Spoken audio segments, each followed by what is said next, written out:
को general provision inquiries और trial से रिलेटेड, ठीक है, चैप्टर 24 में जो दे रखे हैं, चैप्टर 24 सेक्शन 300 से 327 के बीच में दे रखा है, और इसमें जो है इंक्वायरी और ट्रायल से रिलेटेड जनरल प्रोविजंस दे रखे हैं। सेक्शन 300 जो है वो बोलता है कि that a person once convicted और एक्विटेड, डबल जियोपार्डी हम लोगों ने पढ़ रखा है, या ऑटरेफोइस कन्विक्ट या ऑटरेफोइस एक्विट का कॉन्सेप्ट होता है। ऑटरेफोइस कन्विक्ट मतलब कि जिसको एक बार कन्विक्शन मिल गया उसको सेम चीज में दोबारा नहीं मिलेगा। ऑटरेफोइस एक्विट का मतलब जिसको एक बार एक्विटल मिल गया सेम चीज में दोबारा उसके साथ आप कुछ और नहीं करेंगे। डबल जियोपार्डी यानी कि किसी को एक बार यदि पनिशमेंट या एक्विटल मिल चुका है तो उसके बाद आप उसको दोबारा उस चीज के लिए पनिश नहीं कर सकते। सेक्शन 300 बोलता है कि एक पर्सन को यदि एक बार आपने कन्विक्शन सजा दे दी या एक्विट यानी बरी कर दिया तो आप दोबारा उसका ट्रायल उसी अपराध के लिए नहीं चला सकते। ठीक, अ पर्सन एक्विटेड, यदि किसी व्यक्ति को एक्विट या कन्विक्ट कर दिया गया है किसी ऑफेंस के लिए, उसको आफ्टरवर्ड ट्राई नहीं किया, उसको आफ्टरवर्ड ट्राई किया जा सकता है with the consent of state government, लेकिन कब? For any distinct offence for which a separate charge might have been made, किसी ऐसे अपराध के लिए जिस अपराध का सेपरेट चार्ज बनाया गया था। ठीक है, यदि किसी अपराध का सेपरेट चार्ज बनाया गया था तब आप जो है उस व्यक्ति का दोबारा ट्रायल कर सकते हैं, अदरवाइज नहीं कर सकते। पब्लिक प्रोसिक्यूटर और असिस्टेंट एपीपी जो है in charge of a case may appear and plead without any written authority before any court in which the case is under inquiry, trial or appeal। कोई case यदि किसी जगह पे inquiry, trial या appeal पे चल रहा है तो जो पब्लिक प्रोसिक्यूटर या एपीपी जो है वो उस केस जो भी इंचार्ज रहेगा वो उस केस में अपीयर हो सकता है। ठीक, कोई भी पुलिस ऑफिसर प्रोसिक्यूशन को कंडक्ट, मतलब कोई भी पुलिस ऑफिसर को परमिशन नहीं दी जाएगी प्रोसिक्यूशन कंडक्ट करने के लिए यदि वो व्यक्ति इन्वेस्टिगेशन का पार्ट रहा है। अच्छा, कहीं पे ऐसा प्रोविजन दिया गया है क्या कि कोई पुलिस ऑफिसर को भी पब्लिक प्रोसिक्यूटर या एपीपी बनाया जा सकता है?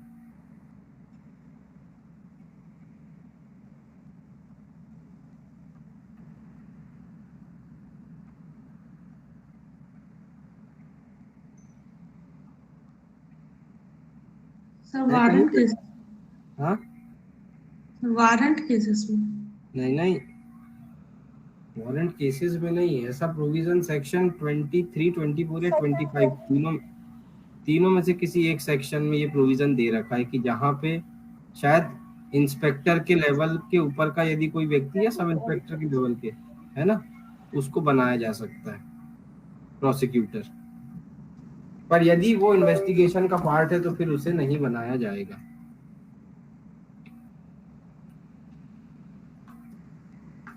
इसके बाद सेक्शन 303 सीआरपीसी ये प्रोवाइड करता है कि कोई पर्सन जो कि किसी ऑफेंस का एक्यूज्ड है या जिसके खिलाफ सीआरपीसी में कोई प्रोसीडिंग चलाई गई है उसके पास अधिकार है कि वो अपने पसंद के प्लीडर को चूज करके अपने आप को डिफेंड कर सकता है। ठीक, जब कोर्ट के सामने ऐसा अपीयर होगा कि एक्यूज के पास सफिशिएंट मींस नहीं है, मतलब उसके पास इतना इनफ अमाउंट नहीं है कि वो किसी प्लीडर को नियुक्त कर सके, तो फिर कोर्ट जो है अपनी तरफ से राज्य के खर्चे पे, स्टेट के एक्सपेंसेस पे एक वकील उसे प्रोवाइड करवाएगा। फ्री लीगल एड का प्रोविजन सेक्शन 304 में दे रखा, और कॉन्स्टिट्यूशन में कहा दे रखा फ्री लीगल एड?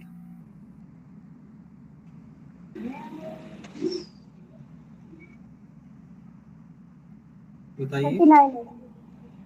39A, बिल्कुल करेक्ट।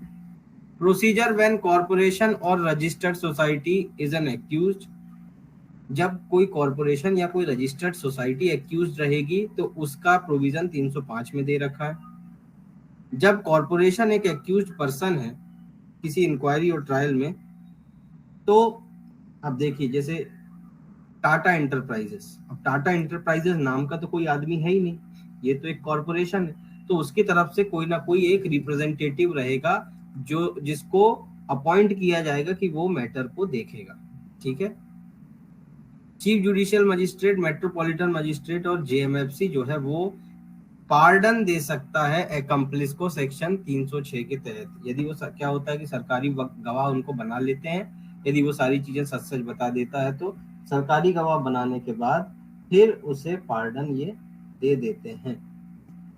तो सेक्शन 306 के अंदर जो पार्डन है, can be tendered to an accomplice when he is not in position to stand trial due to infirm health, or when he is declared insane, or he undertakes to make full and true disclosure of the fact। या तो उसकी ऐसी हालत हो कि उसकी health बहुत खराब हो चुकी है, या उसे पागल डिक्लेयर कर दिया जाए, या फिर वो ऐसी अंडरटेकिंग देता है कि वो सारे तथ्यों को, सारी बातों को एकदम सत्यता से और उसका ट्रू डिस्क्लोजर करेगा। Effect of pardon under section 306 is discharge. 306 में जो पार्डन ग्रांट की जाती है उसका इफेक्ट डिस्चार्ज माना गया है।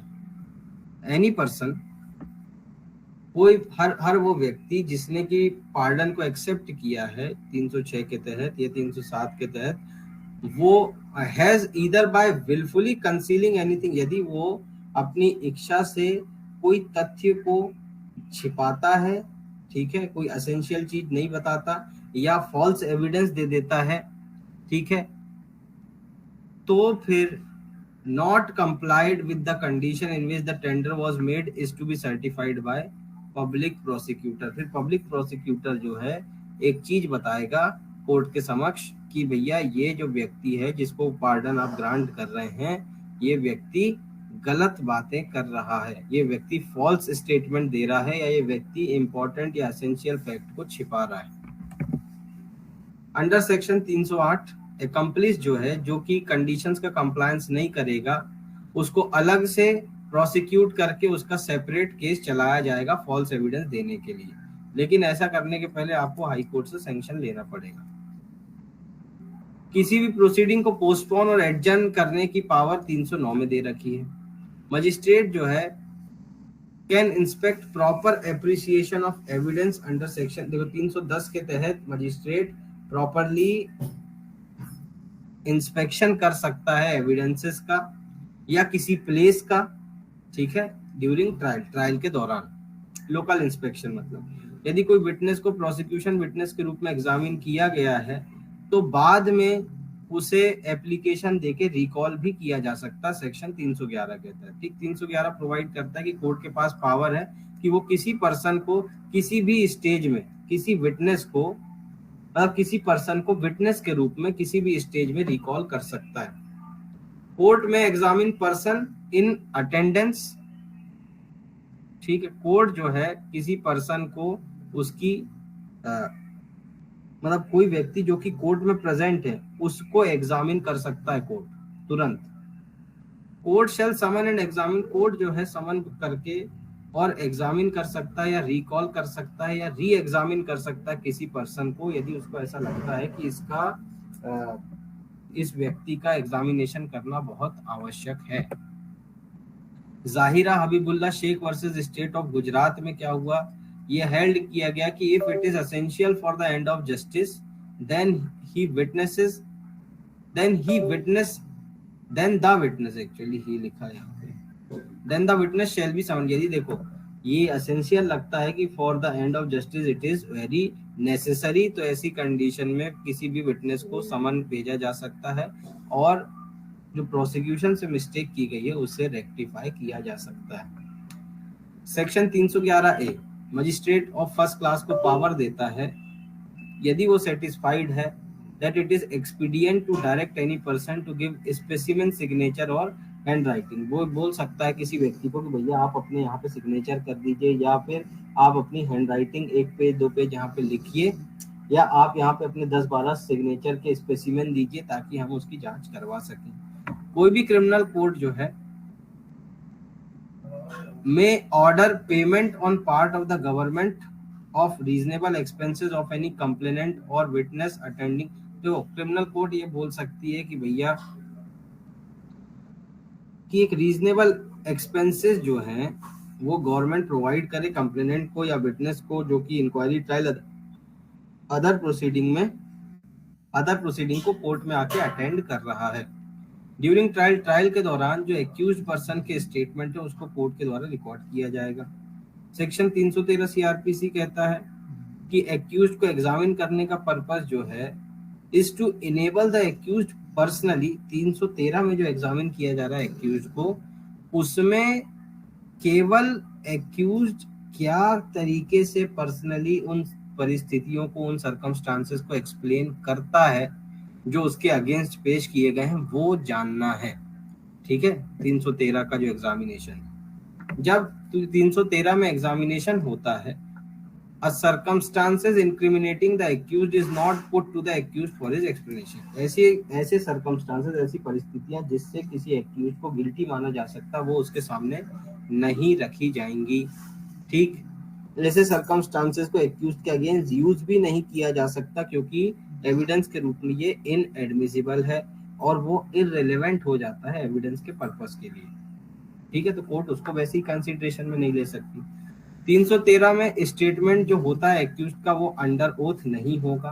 313 में डायरेक्ट डायलॉग होते हैं कोर्ट और एक्यूज्ड के बीच में। देखो जनरली क्या होता है, इसको हम इसमें इस टाइम पे क्या होता है कि कोर्ट जो है वो कुछ क्वेश्चन तैयार करता है और वो एक्यूज्ड के सामने पुट अप करता है। ठीक है, मुलजिम प्रश्न उसको भी बोला जाता है।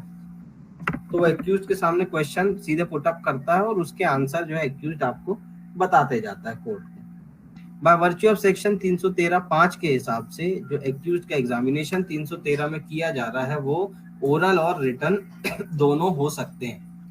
313 के स्टेटमेंट की जो एविडेंशियरी वैल्यू है वो केवल इंडिकेटिव नेचर की है।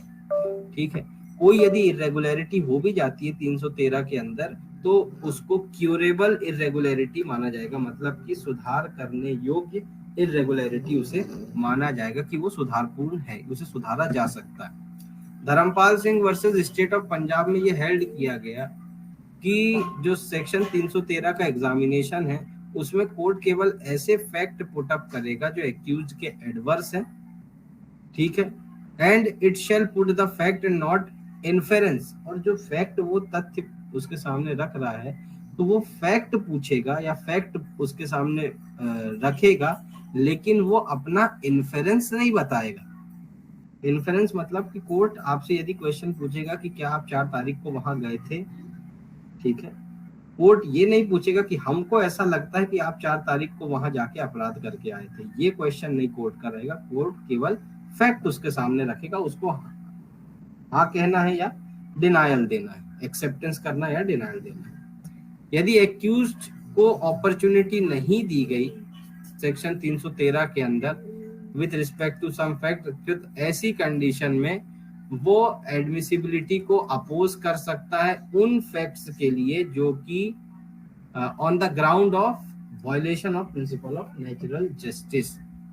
ठीक है भाई, उसे यदि आपने मौका नहीं दिया उसकी बात रखने का, उसकी बात सुनने का, तो ऐसे में वो आपके जो ये बयान हुए हैं उनको उनका अपोज वो कर सकता है।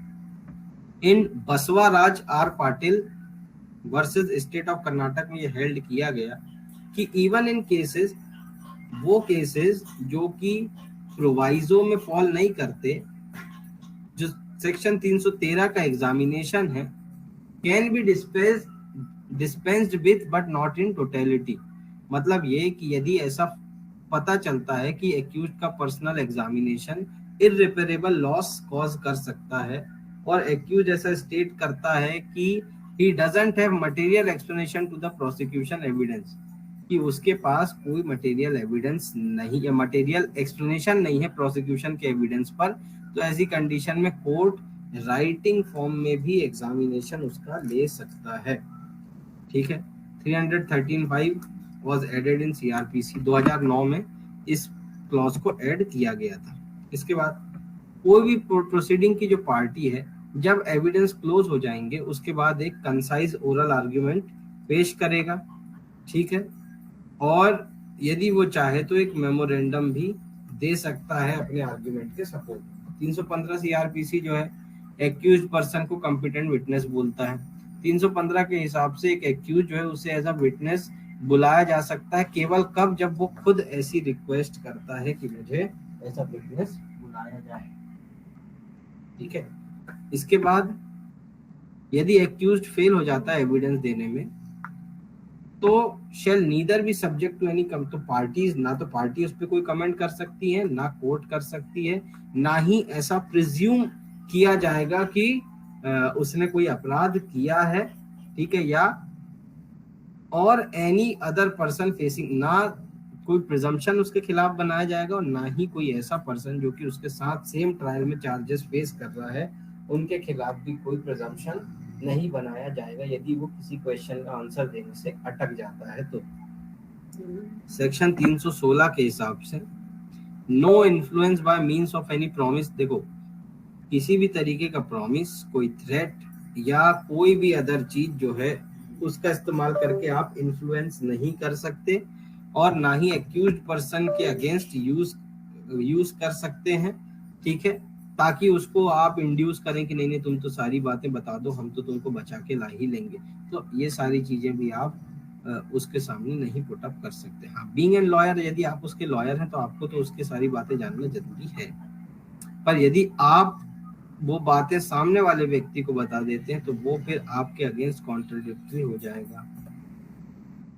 Eight any stage of an inquiry और ट्रायल, इंक्वायरी और ट्रायल के किसी भी स्टेज पर यदि मजिस्ट्रेट या जज सेटिस्फाइड होता है और रीजन टू बी रिकॉर्डेड, इस चीज से सेटिस्फाई होता है कि यार आज पर्टिकुलर आज के दिन के लिए इस पर्सन की अटेंडेंस जो है उसे डिस्पेंस कर देना चाहिए, ठीक है, तो ऐसी कंडीशन में या एक्यूज जो है वो प्रोसीडिंग डिस्टर्ब कर रहा है तो इसकी अटेंडेंस डिस्पेंस कर दो, तो कोर्ट जो है ऐसी कंडीशन में उसकी अटेंडेंस को डिस्पेंस कर सकता है। यदि एक्यूज प्रोसीडिंग को नहीं समझ पा रहा और ऐसी प्रोसीडिंग एक्यूज के कन्विक्शन में रिजल्ट कर गई तो फिर प्रोसीडिंग जो है वो हाई कोर्ट को फॉरवर्ड किया जाएगा उस रिपोर्ट के साथ, ठीक। उसके बाद जो हाई कोर्ट को सही लगेगा हाई कोर्ट वो ऑर्डर पास कर देंगे।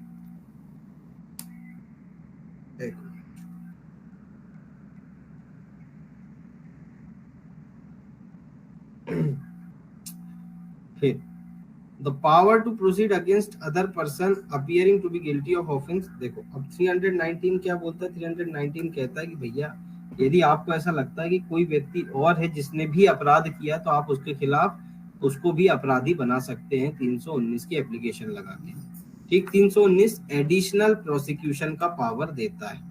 कोर्ट ऑफ सेशन जो है डायरेक्ट कॉग्निजेंस ले सकता है एडिशनल प्रोसिक्यूशन के केस में, और जो सेक्शन 319 की जो पावर दी गई है वो मजिस्ट्रेट, कोर्ट ऑफ सेशन दोनों तब ही इस्तेमाल कर सकते हैं जब एविडेंस रिकॉर्ड कर चुके हों। सेक्शन 320 जो है वो कंपाउंडिंग ऑफ ऑफेंस के बारे में प्रोवाइड करता है। सेक्शन 320 के अंदर जो कंपाउंडिंग है is allowed of such offences which are more personal kinds of wrong, ठीक है। कंपाउंडिंग जनरली उन्हीं अपराधों पे होती है जो पर्सनल रॉन्ग्स होते हैं, पब्लिक रॉन्ग्स में ऐसा नहीं होता। सेक्शन 320 का 8 बोलता है compounding of offence shall have the effect of acquittal, हाँ यदि आपका ऑफेंस कंपाउंड हो जाता है तो उसका इफेक्ट एक्विटल पे होगा। सेक्शन 320 का 9 कहता है कि no offence shall be compounded, किसी भी ऑफेंस को कंपाउंड नहीं किया जा सकता एक्सेप्ट सेक्शन 320 में जो बताए गए हैं वही।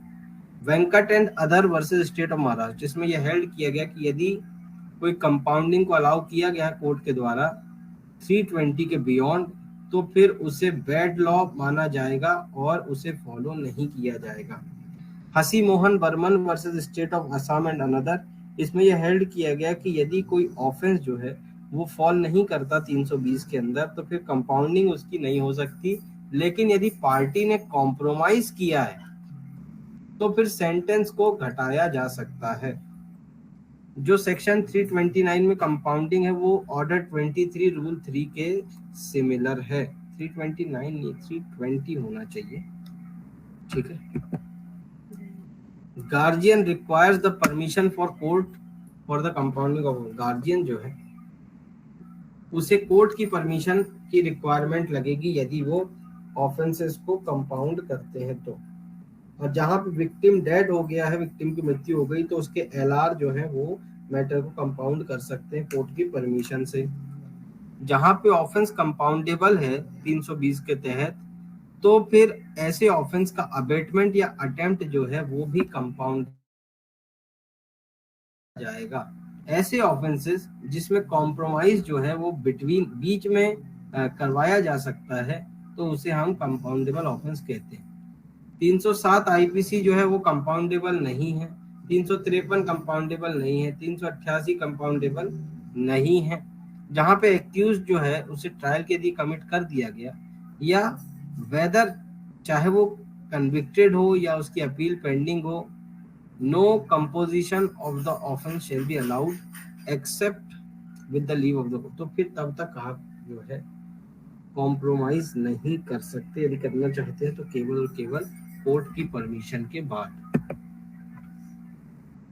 हाई कोर्ट और कोर्ट ऑफ सेशन जो है जो कि अपने रिवीजन पावर को एक्सरसाइज करता है सेक्शन 401 में, उन्हें वो अलाउ कर सकता है किसी पर्सन को भी वो अपराध को कंपाउंड कर ले यदि वो कॉम्पिटेंट पर्सन है उसके लिए। तो offense shall not be compounded if the accused is by reason of previous conviction। offense तब भी compound नहीं किया जा सकता यदि accused previous conviction के कारण liable है enhanced punishment के लिए या different kind के punishment के लिए।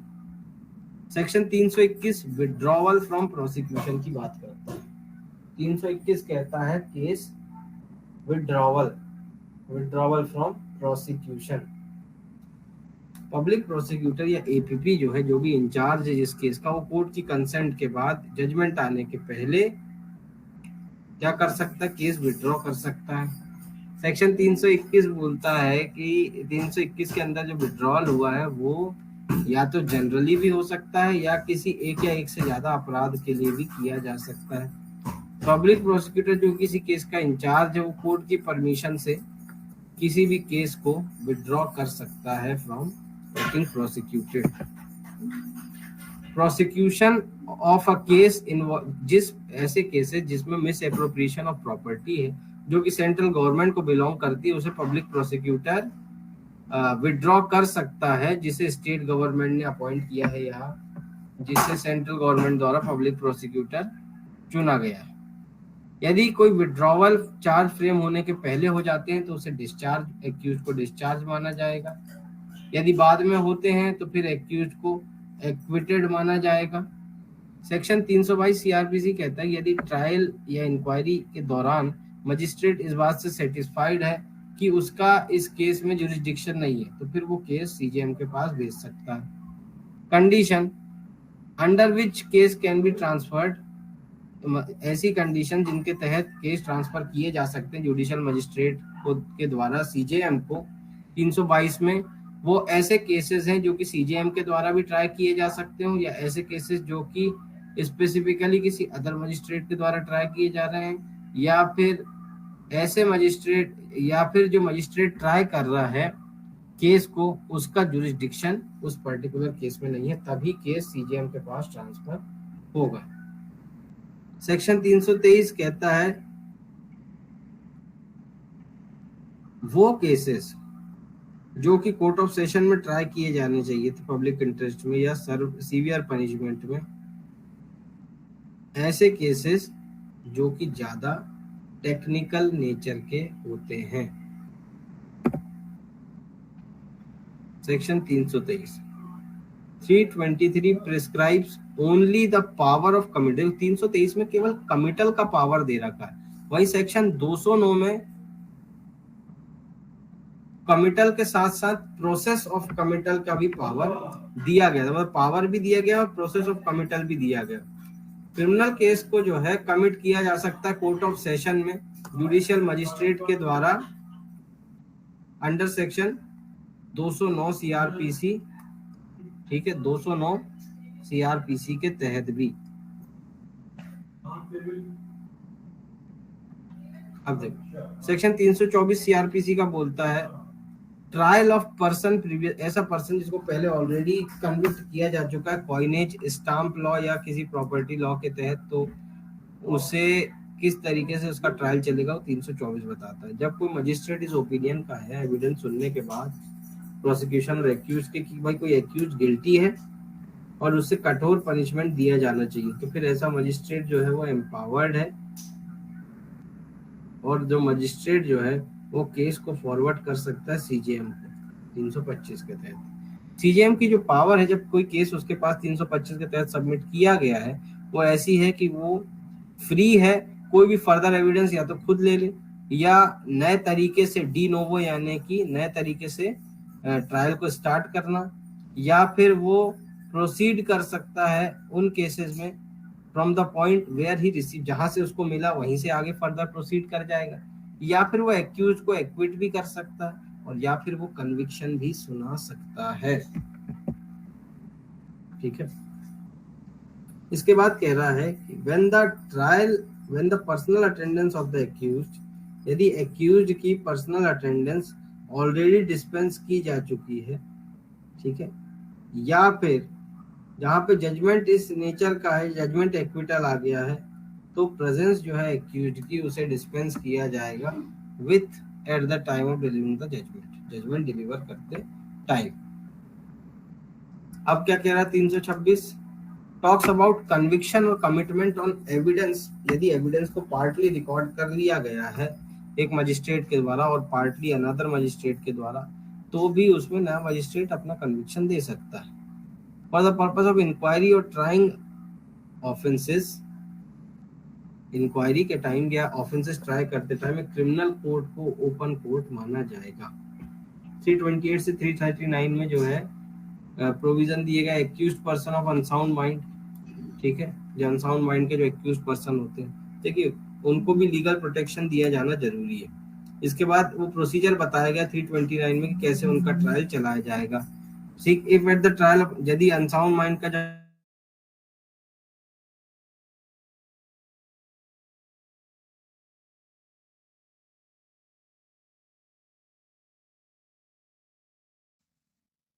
उस सर गलती को आवाज नहीं प्राइमा आ फेसी रही। केस उसके खिलाफ नहीं बनाया। अभी आ रही है? हाँ अभी जी, आ आ रही है? आ रही है। यदि कोई प्राइमा फेसी केस उसके खिलाफ बनाया गया, यदि कोई प्राइमा फेसी केस उसके खिलाफ नहीं बन रहा है, तो कोर्ट उसको डिस्चार्ज कर देगा उस मैनर में जैसा 330 में दिया गया है। इसके बाद ये कहता है कि जब अनसाउंड पर्सन का ट्रायल चल रहा है तो प्राइमा फेसी केस उसके एक्यूज के अगेंस्ट बना है, तो कोर्ट जो है पोस्टपोन कर देगा तब तक जब तक के लिए उसका ट्रीटमेंट कंप्लीट नहीं हो जाता। सेक्शन 330 प्रोवाइड करता है कि जो अनसाउंड माइंड का पर्सन है जिसका इन्वेस्टिगेशन या ट्रायल प्रोसीडिंग अभी पेंडिंग है, उसे रिलीज कर दिया जाए। ठीक, यदि प्राइमा फेसी केस एक्यूज के अगेंस्ट बनता है और केस इस नेचर का जहां बेल दी जाती है, तो कोर्ट उसे बेल पर रिलीज कर देगा। ठीक, उसके बाद वो कोई ना कोई उसके फ्रेंड से सिक्योरिटी उसकी ले लेगा और उनको ये भी बोलेगा कि इससे किसी भी तरीके की इंजरी होने से बचाया जाए। यदि प्राइमा फेसी केस एक्यूज के अगेंस्ट बनता है और केस ऐसा है जहां पे बेल नहीं दी जा सकती, तो ऐसी कंडीशन में एक सेकेंड,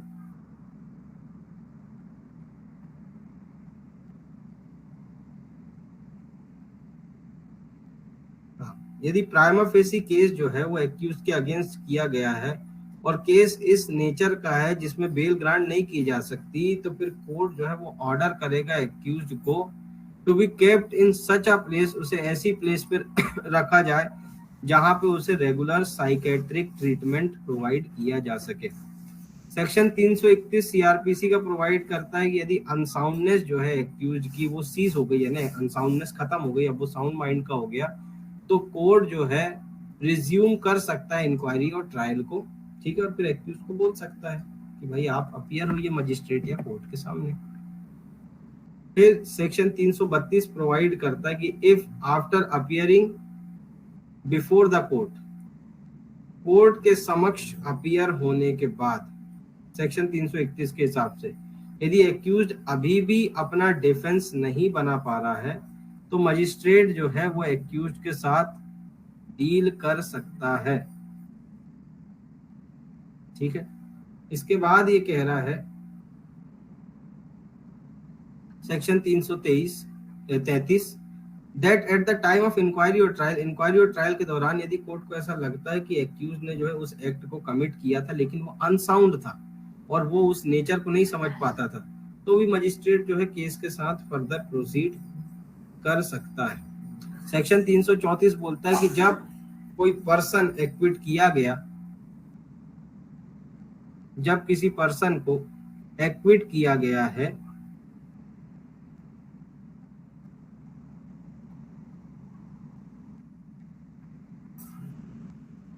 आवाज आ रही है? हेलो? हाँ जी सर, आ रही है। ये बोल रहा है कि जब किसी पर्सन को एक्विट किया गया upon the grounds, in ground के बेसिस पे that at the time of जिस समय जो ऑफेंस के एलिगेशन लगाए गए हैं वो अनसाउंड माइंड होने के कारण उस एक्ट के नेचर को नहीं समझ पाया, तो फिर फाइंडिंग्स को कोर्ट जो है स्पेसिफिकली मेंशन करेगा कि उसको क्या लगता है कि इस व्यक्ति ने एक्ट कमिट किया है या नहीं किया। जब कोई पर्सन को एक्विट किया गया इस ग्राउंड के बेसिस पे कि जब वो एलिज्ड एक्ट हुए थे वो इनकेपेबल था नेचर ऑफ द एक्ट को समझने में, तो वो ऐसे पर्सन ऐसा ऑर्डर कर सकता है कि ऐसे पर्सन को डिटेन करके रखा जाए किसी सेफ कस्टडी में, सेफ प्लेस में, उस किसी प्लेस में और उस मैनर में जैसा कि मजिस्ट्रेट या कोर्ट सही समझता हो। सेक्शन 336 प्रोवाइड करता है कि स्टेट गवर्नमेंट जो है वो एम्पावर कर सकती है ऑफिसर इंचार्ज को जेल के कि वो डिस्चार्ज करे इंस्पेक्टर जनरल के किसी भी फंक्शन को। ठीक 337 बोलता है कि जब किसी पर्सन को डिटेन किया गया जेल में 330 के 2 के हिसाब से and the visitor certify that such person is capable of making defence, और विजिटर को ऐसा लगता है कि ये पर्सन डिफेंस बना सकता है, तो फिर उसे मजिस्ट्रेट या कोर्ट के सामने ले जाया जाएगा। जब कोई पर्सन सर्टिफाइड फिट है अपना डिफेंस देने के लिए तो फिर मजिस्ट्रेट और कोर्ट जो है सेक्शन 332 के प्रोविजन से उसे डील करने लगे, उसको बोलने लगे कि आप आइए कोर्ट में, ठीक है, और आके अपना कार्य करिए, मतलब डिफेंस करिए, केस लड़िए। सेक्शन 338(1) सीआरपीसी कहता है कि जब आईजी जो है पुलिस के या जो विजिटर है वो सर्टिफाई करते हैं कि जो पर्सन को डिटेन किया गया था वो अब फिट हो चुका है और उसके ऊपर अब किसी भी तरीके का डेंजर नहीं है या उससे किसी और को कोई डेंजर नहीं है, ठीक है, तो ऐसी कंडीशन में वो उसे हटा सकता है, ठीक है। तो ऐसी कंडीशन में स्टेट गवर्नमेंट जो है वो एक कमीशन अपॉइंट करके इस चीज की रिपोर्ट देगी। जब कमीशन को अपॉइंट किया गया 338(1) के तहत तो वो एक फॉर्मल इंक्वायरी करेगा, ठीक है, उस पर्सन के स्टेट ऑफ माइंड में, और उसके बाद स्टेट गवर्नमेंट को ये रिपोर्ट प्रोवाइड की जाएगी जिससे या तो उसको डिटेन कर लिया जाएगा या फिर उसके रिलीज के ऑर्डर हो जाएंगे। इसके बाद 338 के हिसाब से जब कोई रिलेटिव या कोई फ्रेंड जो है किसी पर्सन का जिसको डिटेन किया गया था अंडर द प्रोविजन, जिसको सेक्शन 330 या 335 में डिटेन किया गया, desire that he shall be delivered, कि वो यदि बोलता है कि यार सर इसको आप यहाँ पे तो रखे ही हुए हैं, ये तो भले ही थोड़ा मेंटली डिस्टर्ब हो चुका, तो हम इसकी कस्टडी लेना चाहते हैं, तो ऐसे में स्टेट गवर्नमेंट जो है उनके एप्लीकेशन के बेसिस पे उसे कस्टडी भी डिलीवर कर देंगे। इसके बाद अब आता है provision as to offenses affecting the administration of justice provided under chapter 26। Section 340 बोलता है वो सारे केसेस जो कि सेक्शन 195 में मेंशन किए गए उसका प्रोसीजर, मतलब कि जो एडमिनिस्ट्रेशन ऑफ जस्टिस को अफेक्ट करते हैं। 344 कहता है कि समरी प्रोसीजर जो है वो चलाया जाएगा। कोई व्यक्ति ने यदि फॉल्स एविडेंस दिया है, ठीक है, या कोई विटनेस ने फॉल्स एविडेंस कोर्ट में दिया था, तो उसके अगेंस्ट जब प्रोसीजर चलाएंगे तो समरी प्रोसीजर होगा। 345 सीआरपीसी का प्रोवाइड करता है for the procedure in case of contempt, यदि कंटेम्प्ट कोई करता है सेक्शन 175, 178, 179, 180 और 288 आईपीसी के तहत, तो फिर उसका क्या प्रोसीजर होगा 345 में बताया।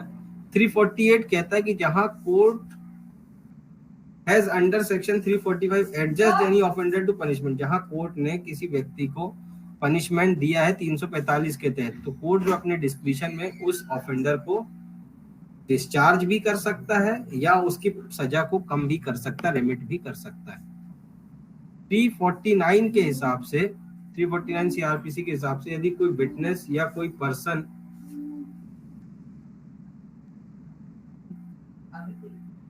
क्या हो गया, तबीयत ज्यादा।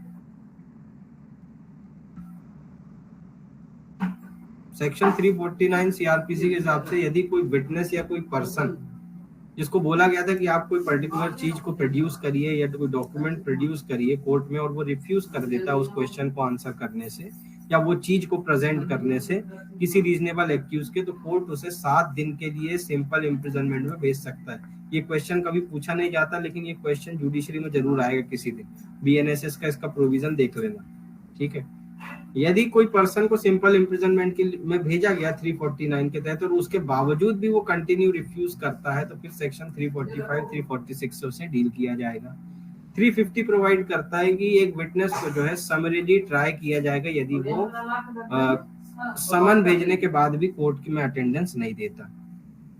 सेक्शन 344 345 349 350 की अपील जो है वो 351 सेक्शन के तहत फाइल की जाएगी। अब जजमेंट के रिगार्डिंग प्रोविजन चैप्टर 27 में दिए गए 353 से 365। तो सेक्शन 353 जो है सीआरपीसी का बोलता है कि जजमेंट ओपन कोर्ट में प्रोनाउंस होगा। 354 कहता है कि जजमेंट कोर्ट की लैंग्वेज में लिखा जाएगा और उसमें पॉइंट ऑफ डिटर्मिनेशन और जो रीजन जिससे डिसीजन पे पहुंचा गया है वो कोर्ट लिखेगा। जब conviction when the conviction is for an offence punishable, जब कोई ऐसा कन्विक्शन हो रहा है जिसमें डेथ या कोई इम्प्रिजनमेंट फॉर लाइफ या कितने पर्टिकुलर टाइम के लिए उसको जेल भेजा जा रहा है, तो जजमेंट में रीजन लिखना पड़ेगा फॉर द सेंटेंस अवॉर्डेड कि क्यों ऐसी सजा सुनाई गई, और जहां पे डेथ पेनल्टी दी जाती तो स्पेशल रीजन लिखना जरूरी है। किस केस में बोला था? Rarest of the rare case में ही डेथ पेनल्टी दी जाएगी। Bachan Singh versus state of Punjab. Bachan Singh versus state of Punjab. 355 जो है मेट्रोपॉलिटन मजिस्ट्रेट के जजमेंट की बात करता है, जो कि अब ऐसी कोई पोस्ट रही नहीं बीएनएसएस के अंदर। 357 बोलता है laws relating to compensatory justice. 357 ये ऑलरेडी हम लोग कवर कर चुके हैं, ठीक है, ये वाली चीजें कंपनसेशन वाली, फिर भी देख लेते हैं रिवीजन में। देखिए 357 कंपनसेटरी जस्टिस की कंपनसेशन प्रोवाइड किया जाएगा। विटनेस बोल रहे हैं विक्टिम कंपनसेशन स्कीम। अब विटनेस कंपनसेशन स्कीम भी आ गई है, ठीक है। तो विक्टिम को कंपनसेशन पे किया जाएगा 357 सीआरपीसी के तहत। उसे ट्रायल कोर्ट भी पास कर सकता है, अपीलेट और रिविजनल कोर्ट भी उस चीज को पास कर सकता है, ठीक है।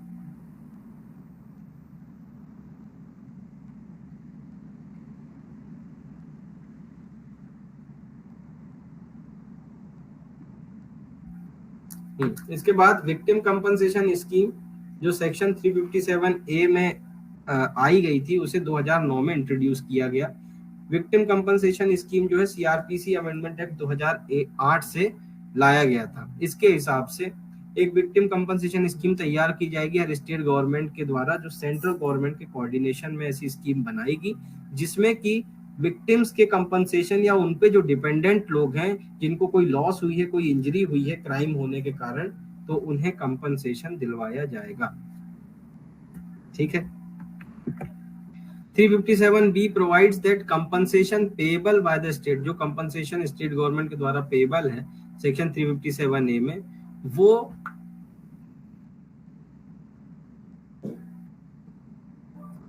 तूने लिखा है पेमेंट ऑफ फाइन, वो उस चीज के एडिशन में रहेगा जो फाइन उसे पे करवाया जा रहा है विक्टिम को, उस फाइन के एडिशन में कंपनसेशन दिलवाया जाएगा, ठीक है। 2013 के अमेंडमेंट से 357C आया, जिसमें बोला गया कि विक्टिम्स को ट्रीटमेंट का पैसा भी दिलवाया जाएगा। दूसरा 166B ये बोलता है कि जो भी hospital central government, state government, local body, कोई प्राइवेट पर्सन के द्वारा यदि रन किए जाते हैं, ठीक है, और वो यदि 357C के सेक्शन को कॉन्ट्रावीन करता है, तो उसे 166B के तहत पनिशमेंट मिलेगी। Lakshmi versus union of India में सुप्रीम कोर्ट ने डायरेक्शन दिया था कि विक्टिम जो एसिड अटैक के विक्टिम से उनका मेडिकल ट्रीटमेंट होगा।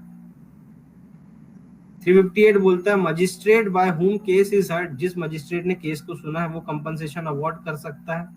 Not exceeding 1000 rupees to be paid. हाँ, वो अब इन्होंने एक ऐड कर दिया है ना, witness protection scheme, witness protection scheme. हाँ 398 में ऐड कर दिया, मैंने कहा बता दूं AIB के लिए ये भी इम्पोर्टेंट है। हाँ ये भी आ सकता है BNSS में, क्योंकि ये BNSS में दे रखा है। हाँ 398 में victim witness protection scheme, sorry. Witness protection scheme, बिल्कुल करेक्ट। ठीक। ऐसा मजिस्ट्रेट जिसके द्वारा केस सुना जा रहा है वो कंपनसेशन अवार्ड कर सकता है, लेकिन 1000 रुपए से ज्यादा का नहीं। यदि किसी पर्सन को ग्राउंडलेस अरेस्ट किया, किसी पर्सन को बिना कारण अरेस्ट कर लिए, तो फिर 1000 रुपए का कंपनसेशन मिल जाएगा। Maximum default sentence that can be awarded in case of non payment of compensation under section 358 of CRPC is 30 days. ठीक, यदि कंपनसेशन का पेमेंट नहीं करते हैं 358 के तहत तो फिर 30 दिन की जेल भी हो सकती है। 359 CRPC बोलता है कि किसी नॉन कॉग्निजेबल ऑफेंस की कंप्लेंट में कोर्ट जो है वो ऑर्डर कर सकता है एक्यूज को कि भैया आप कंप्लेनेंट का जो भी कॉस्ट है उसको पेमेंट करिए। सेक्शन 360 का प्रोविजन CRPC का, वो shall not apply to any person, उस पर्सन पे अप्लाई नहीं होगा जो कि 18 साल से ऊपर का है और गिल्टी फाउंड होता है किसी ऐसे अपराध के लिए जो कि SC/ST एक्ट के तहत किया गया है। सेक्शन 360 जो है वो बताता है order of release on probation of good conduct और after admonition. 360 probation of offender act आपने पढ़ा है। जब probation of offender act apply हो गया तो सेक्शन 360 अप्लाई नहीं होगा। यदि सेक्शन 360 अप्लाई है तो फिर प्रोबेशन में आपको जाने की जरूरत ही नहीं, क्योंकि इसके तहत आपके ऑलरेडी ऑर्डर हो जाएंगे। ऐसा कोई पर्सन जो कि 21 साल से कम का है, ठीक है, उसको यदि कोई सजा मिलती है ऐसे अपराध के लिए जो कि फाइन से पनिशेबल है या जिसमें 7 साल तक की सजा है या कोई उसका कभी प्रीवियस कन्विक्शन नहीं हुआ, ठीक है, और कोर्ट को ऐसा अपीयर होता है जिसके समक्ष उसको कन्विक्ट किया गया है, उसकी एज, कैरेक्टर, उसके एंटीसीडेंट्स देखने के बाद तो कोर्ट उसे पनिश करने के बजाय उसे रिलीज कर सकता है, उससे एक बॉन्ड भरवा के, और उसे बोल सकता है कि आप गुड बिहेवियर रखिए सोसाइटी में और शांति बनाए रखिए। ठीक है, तो उसे एडमोनिशन में भी रिलीज कर सकता है, उसे प्रोबेशन में भी रिलीज कर सकता है। यदि कोई पर्सन कन्विक्ट किया गया थेफ्ट के लिए या थेफ्ट इन बिल्डिंग या डिसऑनेस्ट मिसएप्रोप्रिएशन, चीटिंग या कोई ऐसे अपराध के लिए जो 2 साल तक की सजा है जिसमें या केवल फाइन की सजा है और पहले आज तक कोई पनिशमेंट नहीं हुआ है, तो कोर्ट उसे सजा देने के बजाय एडमोनिशन यानी डांट डपट के उसे वार्निंग देके छोड़ सकता है। सेक्शन 360 के तहत an order under section 360 can be made by 360 का जो ऑर्डर है वो अपीलेट कोर्ट, हाई कोर्ट या कोर्ट ऑफ सेशन जब वो अपनी रिवीजन का पावर इस्तेमाल कर रहे हैं तब वो भी कर सकते हैं। यदि कोर्ट इस चीज से सेटिस्फाइड है कि ऑफेंडर जो है उसने कंडीशंस को फॉलो नहीं किया, फेल हो गया, तो उसे उसकी दोबारा सुनवाई करके कोर्ट उसे जेल भेज देगा या उसे सेंटेंस उसके खिलाफ सुना देगा।